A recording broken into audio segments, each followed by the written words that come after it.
নমস্কাৰ ছাৰ বাইদেউসকল, আমি যোৱা ভিডিঅ'খিনিৰ পৰা এইটো কথা স্পষ্টভাৱে গম পাইছোঁ যে ট্ৰেন্সফাৰৰ কাৰণে আটাইতকৈ প্ৰয়োজনীয় বস্তুটো হ'ল PTR অৰ্থাৎ পিউপিল টিচাৰ ৰেচিঅ'। 2020 চনৰ অসম চৰকাৰৰ আইনখনে এইটো কথা স্পষ্ট কৰি দিছে যে আমি যদি ট্ৰেন্সফাৰ ঘাইকৈ যদি আমি ছিংগল ট্ৰেন্সফাৰ ল'বলৈ বিচাৰোঁ তেতিয়াহ'লে আমি হাই PTR স্কুলৰ পৰাহে ল' PTR স্কুললৈ বদলি হ'ব পাৰোঁ আৰু কোনো পধ্যেই আমি ল' PTR স্কুলৰ পৰা হাই PTR স্কুললৈ যাব নোৱাৰোঁ। সেয়েহে আমি ভাবি আছোঁ কোনোবা এখন স্কুলৰ বিষয়ে যে তাত আমি ট্ৰেন্সফাৰ হৈ যাম, তাৰ কাৰণে আমি পোনপ্ৰথমে জানিব লাগিব যে আমাৰ নিজৰ স্কুলখনত PTR ৰেচিঅ'টোনো কি, আৰু 2 নম্বৰতে আমি জানিব লাগিব যে আমি যাবলগীয়া বা আমি য'লৈ যাম বুলি ভাবি আছোঁ সেইখন স্কুলৰ বা বিদ্যালয়ৰ PTR ৰেচিঅ'টো কেনেকুৱা। PTR ৰেচিঅ' মানে হ'ল যে তাত শিক্ষকৰ অনুপাতে ছাত্ৰ ছাত্ৰী কিমান আছে।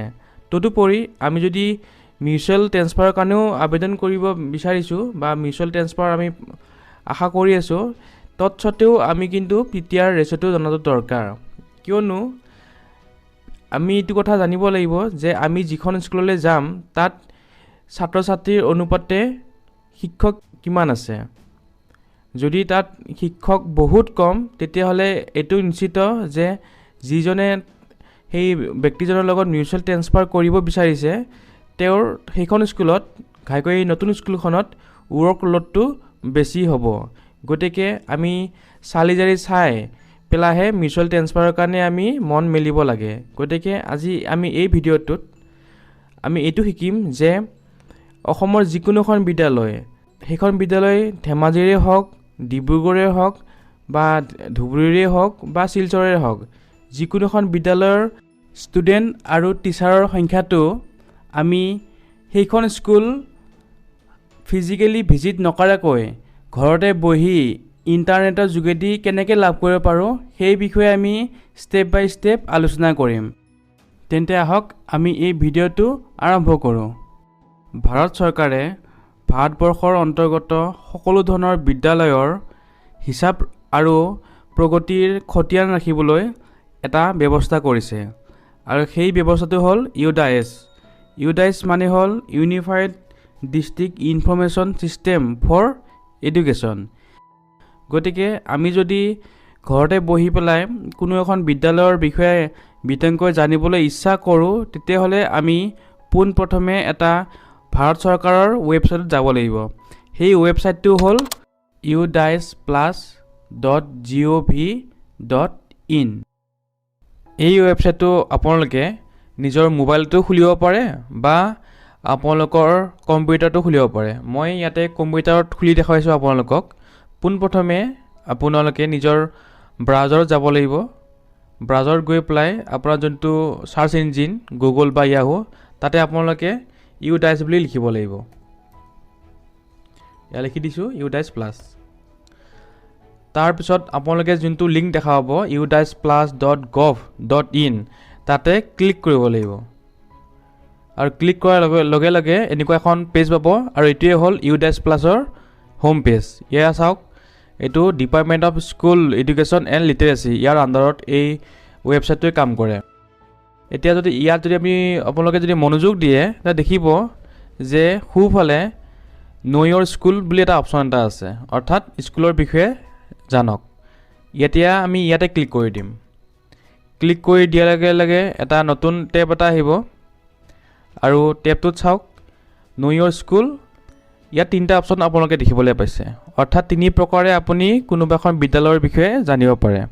প্ৰথমটো কি, চাৰ্চ বাই ইউডাইচ কোড। ছেকেণ্ডটো কি, চাৰ্চ বাই নেম। আৰু 3 নম্বৰটো কি, চাৰ্চ বাই পিন কোড।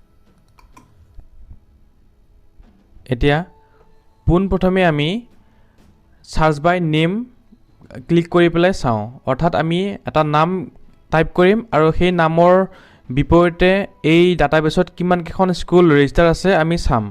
এয়া চাওক, মই প্ৰথমে ছিলেক্ট কৰিলোঁ চাৰ্চ বাই নেম, ক্লিক কৰিলোঁ। ক্লিক কৰাৰ লগে লগে আমি নেক্সট অপশ্যনটো হ'ল ছিলেক্ট ষ্টেট। তাৰপিছত মই এখন ৰাজ্য ছিলেক্ট কৰিম, সেইখন হ'ল অসম। অসমখন চিলেক্ট কৰিলোঁ। তাৰপিছত মই এটা নাম লিখিম, মই নাম লিখি দিলোঁ কটন। আৰু 3 নম্বৰটো হ'ল কেপচা, অৰ্থাৎ এই যিটো দেখিছে এই সংখ্যা আৰু আখৰ সেইখিনি মই ইয়াত লিখিম। তাৰপিছত মই এই ছাবমিট বটনটো ক্লিক কৰি দিম। ক্লিক কৰি দিয়াৰ লগে লগে আমাৰ বহুতকেইটা ৰিজাল্ট পাইছোঁ। আমি টোটেল পাইছোঁ তিনিটা ৰিজাল্ট, অৰ্থাৎ অসমত কটন বুলি 3খন বিদ্যালয় বা শিক্ষানুষ্ঠান আছে। তাৰ ভিতৰত আমি যিকোনো এখন চিলেক্ট কৰি ল'ম। আমি প্ৰথম চাম cotton Collegiate Government High secondary স্কুলখন। এইখন ক'ত আছে চাওক, কামৰূপ মেট্ৰত আছে। আমি যদি মন কৰোঁ ইয়াত এটা বক্স এটা আছে, আৰু এই বক্সত যদি আমি ক্লিক কৰি দিওঁ তেনেহ'লে এই বিদ্যালয়খনৰ বিষয়ে আমি ডিটেইলত জানিব পাৰিম। এতিয়া আমি ক্লিক কৰি দিওঁ, ইয়াত ক্লিক কৰি দিলোঁ আৰু এই স্কুলখনৰ বিষয়ে আমি তথ্য এটা পালোঁ। প্ৰথম চাওক কি প্ৰথম আহিল আমাৰ স্কুল নেম, তাৰপাছত ইউডাইজ কোড, তাৰপাছত ষ্টেট, গোটেইখিনি আছে চাই লওক। ক্লাছ ফ্ৰম 6 ক্লাছ টু 12, অৰ্থাৎ 6ৰ পৰা 12লৈকে। এইখিনি প্ৰথম ডিটেইলখিনি বেছিক। তাৰ নেক্সটটো হ'ল বেছিক ডিটেইলখিনি চাওঁ আকৌ। ইয়াৰ এষ্টাব্লিছমেণ্ট কিমান 1834। তাৰপিছত চাওঁ কি আছে ফেচিলিটিছ, মানে এই বিদ্যালয়খিনিত বা খনত কি সুবিধাখিনি আছে চাওক। বিল্ডিং কেনেকুৱা, গভৰ্ণমেণ্ট হয়। বাউণ্ডেৰী ৱাল আছেনে, আছে। কেনেকুৱা, পাক্কা। আৰু লাইব্ৰেৰী আছে, ৰিডিং কৰ্ণাৰ আছে, বুক বেংক আছে, গোটেইখিনি আছে আৰু বেছিভাগ যিখিনি থাকিব লাগে। নেক্সটটো হ'ল ৰুম ডিটেইল, অৰ্থাৎ ৰুম কেইটা আছে 25টা, আৰু আদাৰ ক্লাছৰুম 15টা। আৰু আমাৰ কাৰণে আটাইতকৈ গুৰুত্বপূৰ্ণ হ'ল এইটো এনৰলমেণ্ট অফ দ্য ষ্টুডেণ্ট। এতিয়া আমি ইয়াত ক্লিক কৰি চাওঁ কেনেকুৱা এনৰলমেণ্ট তাতে। ইয়াত দেখিবলৈ পাইছে আপোনালোকে, এফালে আছে ক্লাছ আৰু আনফালে আছে নাম্বাৰ অফ ষ্টুডেণ্ট। এতিয়া আমি যদি মন কৰোঁ লাষ্টৰ ফিগাৰটো, সেইটো হ'ল 403, অৰ্থাৎ ক্লাছ 6ৰ পৰা ক্লাছ 12লৈকে total Cotton Collegiate Government High Secondary স্কুলত কিমান আছে ষ্টুডেণ্ট 403। আৰু এই ডাটাটো কিমান চনৰ 2019 আৰু 2020ৰ ডাটা। আৰু তাৰ বিপৰীতে সেই বিদ্যালয়খনত টিচাৰ কিমান আছে 51। এতিয়া আমি গম পালোঁ যে তাত ষ্টুডেণ্ট কিমান আছে 403, আৰু ইয়াক যদি আমি 40ৰে ডিভাইড কৰি দিওঁ তেতিয়াহ'লে সেই স্কুলখনৰ গভৰ্ণমেণ্ট নৰ্ম বা নিয়ম মতে থাকিব লগা PTR-টো পাম। মই প্ৰথমতে ষ্টুডেণ্টৰ সংখ্যাটো টাইপ কৰিম 403, আৰু গভৰ্ণমেণ্টৰ মতে কি ছেকেণ্ডেৰী স্কুলৰ PTR হ'ব লাগে 40:1। সেইকাৰণে মই ইয়াক 40ৰে ডিভাইড কৰি দিলোঁ। কিমান আহিল 10.075, অৰ্থাৎ চৰকাৰী নিয়মতে cotton Collegiate Government High secondary স্কুলখনত শিক্ষকৰ সংখ্যা থাকিব লাগে মিনিমাম 10 বা 11জন, কিন্তু তাতে কিমান আছে টোটেল 51জন, অৰ্থাৎ 40জন শিক্ষক তাতে বেছিকৈ আছে। এনেদৰে আমি কোনোবা এখন বিদ্যালয়ৰ নাম টাইপ কৰি পেলাই আমি সেই বিদ্যালয়খনৰ সবিশেষ যেনে এনৰলমেণ্ট আৰু বা টিচাৰৰ সংখ্যা আমি জানিব পাৰোঁ।